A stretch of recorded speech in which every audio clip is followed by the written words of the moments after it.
Hi guys, this is Lei from Goldfish Corner. Welcome back. And today we're going to talk about an interesting topic, Kirin Goldfish, or in Chinese, Qilin. So all this started from a recent Facebook post, the Goldfish Council Facebook group. So Gary posted a few questions on Facebook, talk about, hey, what is a Kirin? The post became very popular. It attracted 47 likes as of today and over 150 comments. So a lot of people joined the discussion. Obviously, I'm one of them. I shared some of the document that I have, and also I posted a few pictures kind of help the discussion. Okay, this is a very good topic about goldfish culture. Why don't I share with my friends on my YouTube channel? So before we discuss Kirin goldfish, let's step back and learn what is a Kirin, or in Chinese, Qilin. So Kirin is a mythical creature in Chinese culture over 2,600 years. It is an imaginary beast. I call it a composite animal. So if you look at the picture on the right, it contains different pieces from different animals. Its head looks like a Chinese dragon head. It has deer antlers, fish scales, and ox hooves. Does this picture look threatening to you? Ironically, Kirin is a quite peaceful animal to good people, but it does punish the bad guys. It brings good luck, but also repels illness and misfortune. From culture perspective, what is Kirin for? So Kirin actually bring babies a new life. So in the Western culture, we believe stork bring baby.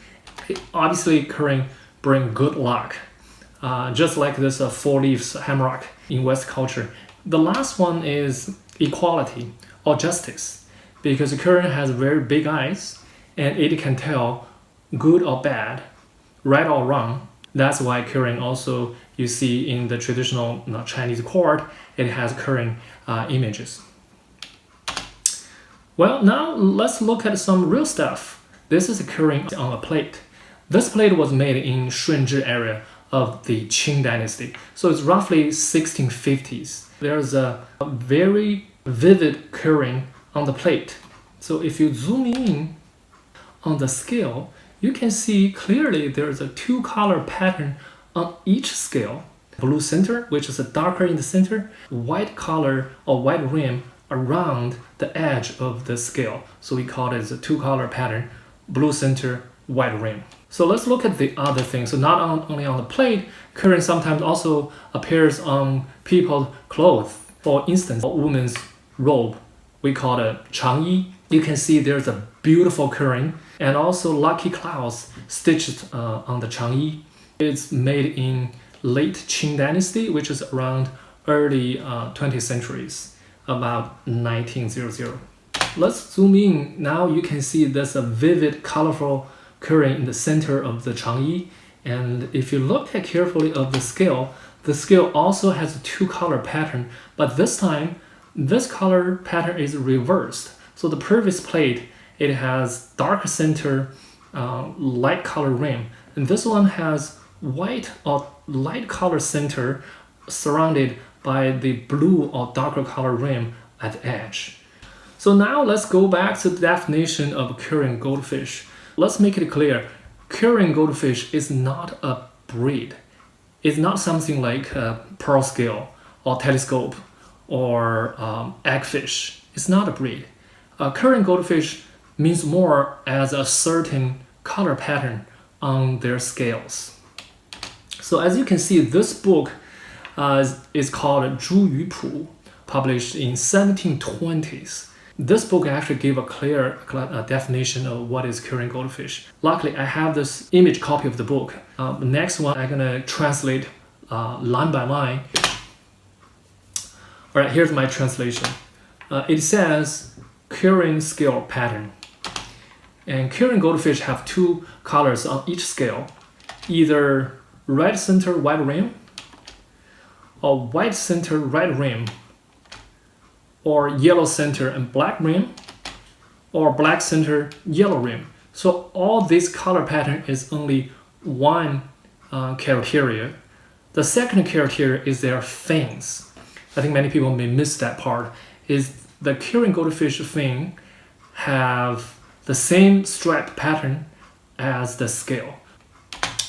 So if you keep reading this book, it says this type of goldfish is like occurring among animals or phoenix among birds, which means this goldfish is very high status and also means it's pretty rare.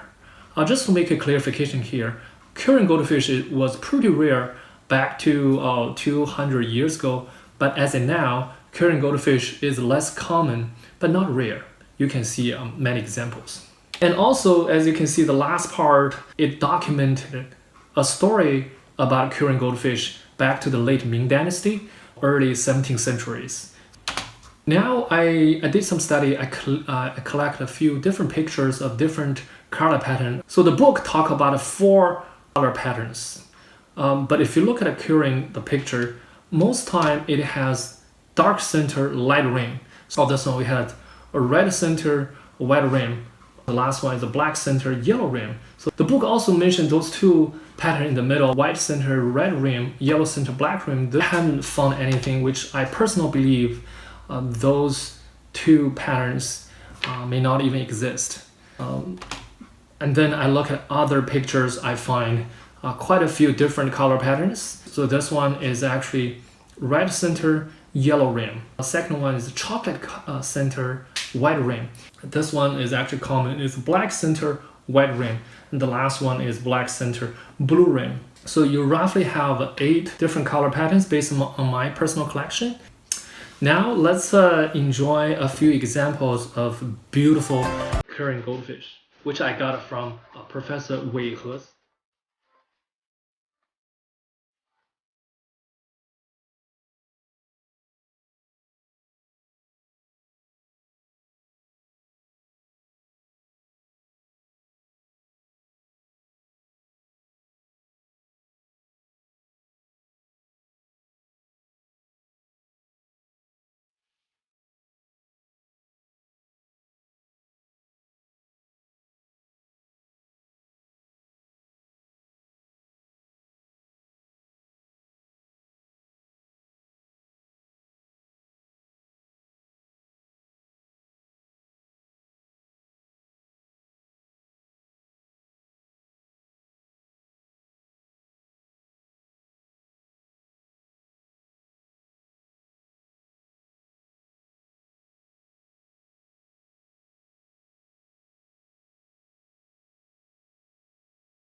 Now there's some questions and answers. Basically, I collected from the Facebook post.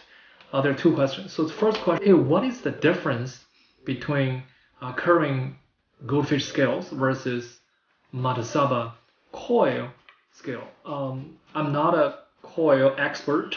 I did some online study. At least I found some picture of Matsubara coil. So let's see what is Matsubara coil. It does look like a very similar color pattern. So if you look at each scale, it has 2 color patterns, dark color in the center and light color on the edge. The second one is Matsubara coil has more clear-cut boundary between those 2 colors on each scale. The second question, which is interesting, do any pearl scale goldfish have a Kirin pattern? Actually, the book Zhu Yu does not comment pearl scale goldfish simply because a pearl scale goldfish was not there back to 1720s. So pearl goldfish was created about 200 years after the book. So based on my personal collection, I have not seen any pearl scale with Kirin patterns.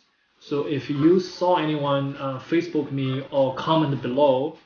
Alright guys, that's it. This is a little tips and history about Kirin goldfish. I hope you enjoyed it. If you enjoyed it, give me a big like and also click bell button here to sub my channels. I'm gonna continue to post more goldfish tips for you and for the community. Alright guys, hope you enjoyed it. Bye bye.